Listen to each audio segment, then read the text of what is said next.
Indian overseas Congress के chairman Sam Pitroda ने अपने एक बयान पर शुरू हुए विवाद के बाद पद से इस्तीफा दे दिया है। सैम पित्रोदा ने उत्तर भारत के लोगों की तुलना गोरों, पश्चिम में रहने वालों की तुलना अरब, पूर्व में रहने वाले लोगों की तुलना चाइनीज और दक्षिण भारत में रहने वाले लोगों की तुलना अफ्रीकियों से की थी।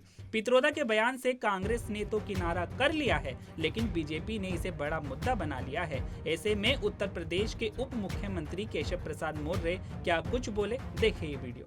प्रदेश आगमन है, लखनऊ आगमन है, स्वागत करता हूं और एक नई ऊर्जा के साथ कार्यकर्ता उनके मार्गदर्शन के बाद तेजी से काम को लेकर के आगे बढ़ेंगे, कमल खिलाने को आगे बढ़ेंगे, 80 के 80 सीट जिताने को आगे बढ़ेंगे। सर, एक रिपोर्ट आई है जिसमें बताया गया है कि हिंदू की आबादी कम हुई है, मुस्लिमों की आबादी नहीं, वो बहुत गंभीर चिंता की बात है और ये जो जनसंख्या का असंतुलन है, हिंदू की आबादी घटे और मुस्लिम की आबादी बढ़े, यह कांग्रेस की मुस्लिम तुष्टीकरण की राजनीति के कारण से हुआ है।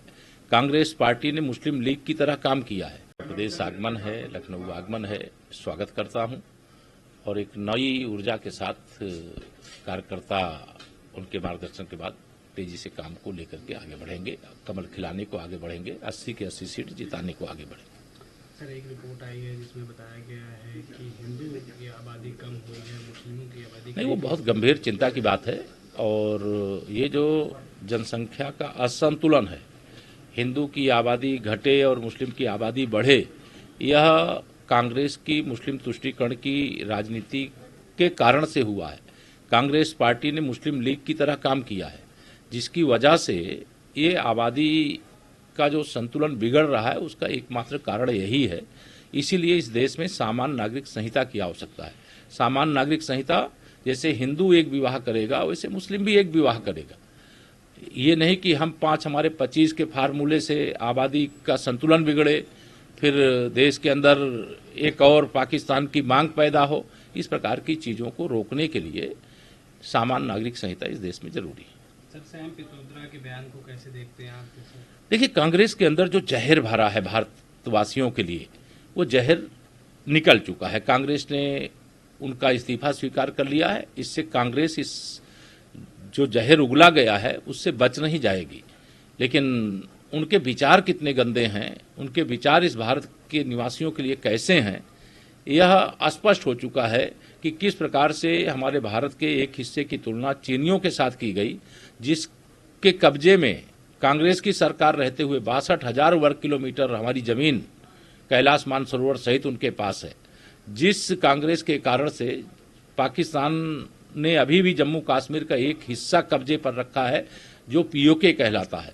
जिस कांग्रेस के कारण 370 जम्मू कश्मीर में लगा करके वहां आतंकवाद को आमंत्रित करने का पाप किया गया, काम किया गया, जिसमें हमारे नागरिक, हमारे सैनिक सबका बलिदान हुआ, मारे गए। तो ऐसे कांग्रेस का जो इतिहास है इसी प्रकार के कारनामों से भरा हुआ है। इसलिए सबका साथ, सबका विकास, सबका उत्थान, सबको सम्मान और एक देश एक कानून, एक देश एक प्रकार की शिक्षा, एक देश एक प्रकार की चिकित्सा, एक देश एक प्रकार का भविष्य निर्माण करने के लिए मोदी जी के नेतृत्व में अब की बार 400 पार। सर, राहुल गांधी कह रहे हैं कि प्रधानमंत्री डरे हुए हैं कांग्रेस के लिए। ये तो कौन डरा हुआ है? 2014 से राहुल गांधी जी भी देख रहे हैं, देश भी देख रहा है, हम लोग भी देख रहे हैं। जब 2024 का रिजल्ट आएगा तो फिर उस समय कहेंगे देशवासियों को गुमराह कर लिया, ईवीएम मशीन में गड़बड़ी कर दिया, तो वह तमाम ऐसे फार्मूले ईजाद करेंगे। लेकिन भारतीय जनता पार्टी प्रचंड बहुमत के साथ 2024 के चुनाव जीत रही है।